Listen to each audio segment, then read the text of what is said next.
Welcome to NCIX Tech Tips. Today I'm going to be showing you guys how to build your very own Shuttle XPC. So a Shuttle XPC is made by Shuttle, and what it is a small form factor computer. This is a bare bones. A bare bones means it includes a case, motherboard, and power supply. And what that means is that you can take whatever components you want. You can take a Core i3 and a little bit of RAM. You can make a media PC. You can take a Core i5, a decent graphics card. You can make a little small form factor gaming PC. The choice is completely up to you. The first step is to use the thumb screws at the back to take the cover off of the XPC bare bones.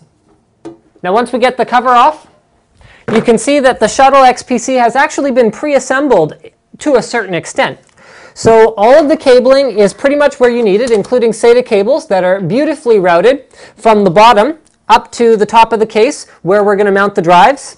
The power supply, the 80 plus bronze power supply that is capable of 350 watts of output, is pre-installed, and you can also see that the CPU heatsink as well as the power cables for the motherboard are pre-installed as well. So some disassembly is required before we actually get started here.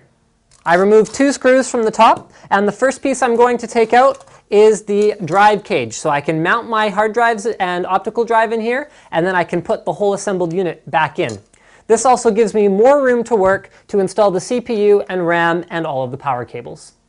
Now the CPU cooler that Shuttle uses is a custom design just for them, and it's actually really cool. So in much the same way that those pre-filled liquid cooling systems cool your CPU and exhaust hot air from your case, so does this. So you've got a little heatsink here with 3 heat pipes leading up to, and I already undid these 4 screws around it, leading up to a little radiator style thing that has an 80mm fan built into it, and the whole unit comes out in one piece, just like this. So that unit cools the CPU and carries the heat directly to where it will be exhausted out the back of the case through these exhaust vents. This gives us access to the CPU socket right here, where we will be installing, as per the manufacturer instructions, no CPUs over 95 watts. So we're going to be using a Core i3. CPU installation is done in the normal way, aligning the tabs on the side of the socket with the notches on the side of the CPU. You drop the retention bracket, pull the arm down, and your CPU is installed. Then you apply a small amount of thermal compound, about the size of an uncooked grain of rice, to the middle of the CPU, and now it is time to reinstall the CPU cooler. So for the next step, we'll be installing some Mushkin enhanced stiletto RAM. This is a fairly standard installation procedure. With LGA 1155, it doesn't matter. There's no primary sockets or secondary sockets, so you can populate whichever ones are most convenient. As a general rule, I like to populate the ones further away from the CPU socket first, because it gives the CPU socket a little bit more room to breathe. We're going to be using a 2.5-inch SSD as our boot drive. This is an Intel 510 series performance SATA 3 6 gigabit per second hard drive. Well, it's an SSD drive. And I'm going to go ahead and use the included mounting kit. This is a 2.5-inch to 3.5-inch adapter that comes with the drive. Now, this case does not natively support 2.5-inch drives, but with this kit, I can go ahead, mount the drive here, and then I install the drive on its rails inside the Shuttle case, just like this.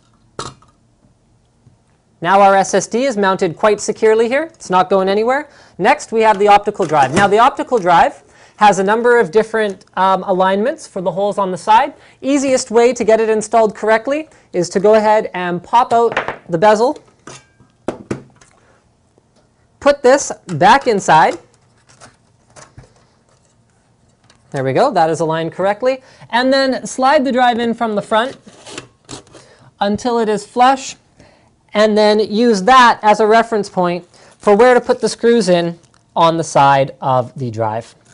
So now we reinstall the drive cages, and you can see our drives now have their SATA interfaces pretty much perfectly aligned at the back. So we're going to take these pre-managed SATA cables, and these are both hooked up to the SATA 3 6 gigabit per second controller that is built into the Shuttle H67 motherboard. And we're going to go ahead and plug the data connections into each of our drives, and they fit perfectly.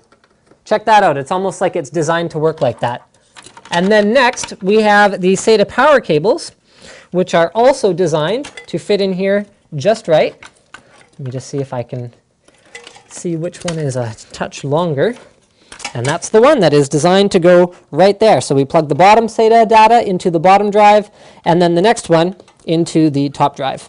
So the next step, now we could be finished now, and we could use the onboard video that's included on the Core i3, but I'm going to remove the PCI brackets at the back. You can see we do have a full PCIe 16X slot here, as well as a PCIe 1X slot. That means we have full support for dual slot graphics card. Also, please note, there's a couple more SATA ports here. Should you desire more internal storage, remember you've got another hard drive port here, or you can use adapters to mount up to 3 SSDs based on the amount of SATA ports we have. Now, I had to use a dual Molex to PCIe power adapter, so I have 2 PCI 6 pins, and I'm going to mount a GTX 560 Ti Hawk in this case. So it requires a little bit of fighting with it because it's a very, very tight fit to get this card in here, but I think you guys are going to be very impressed with the gaming results we can achieve with this little tiny machine by doing this.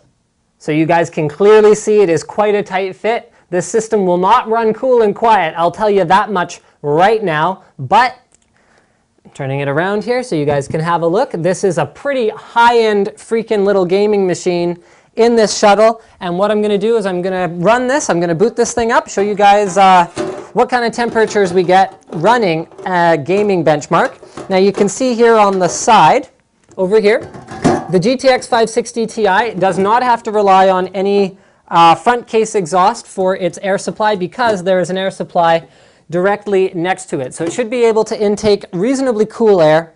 The CPU is probably going to run a little bit toasty, but it's going to be exhausting that heat directly out the back of the case, and hopefully we can keep things under control. We haven't tried this off camera, so let's see how it goes.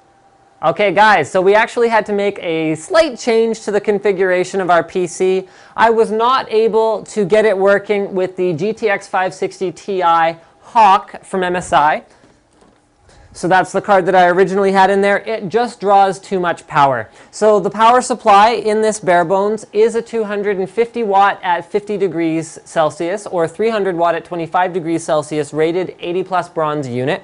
What that means is that we're triggering the overcurrent protection at around 310 watts with the temperatures as high as they were having a card like this inside. So we made a small change. We ended up going with a GTX 560 non-TI Twin Frozer 2. So this is a slightly less powerful card, but it also features an excellent cooler and very, very excellent DirectX 11 performance. So we've got that one in there now.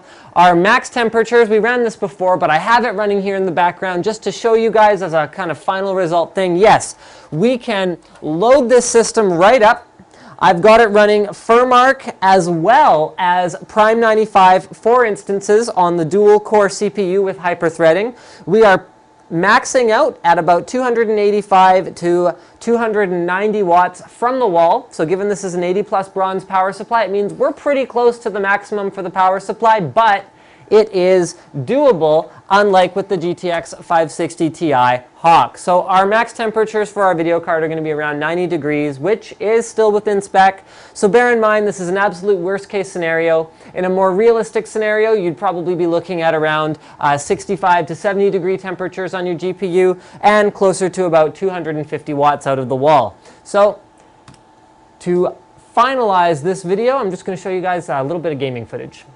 Alright guys, so I wanted to show you Crysis 2 gameplay footage, but unfortunately I've exceeded the number of activations that I'm allowed with my key, so I can't show you that. It's funny because I thought that was the whole point of Steam, that I don't have to deal with that anymore, but it's not. So here's Battlefield Bad Company 2. So you can see we're doing about 30 FPS, 29 right now, 28, 30, and that is even with explosions and fire and everything all over the screen. So this is a very, very respectable little gaming machine that you can put together for actually a pretty decent budget and in a very small form factor and in a very small power envelope. Very cool. I hope you guys enjoyed this episode on how to build your own Shuttle PC. Don't forget to subscribe to NCIX Tech Tips for more videos like this one.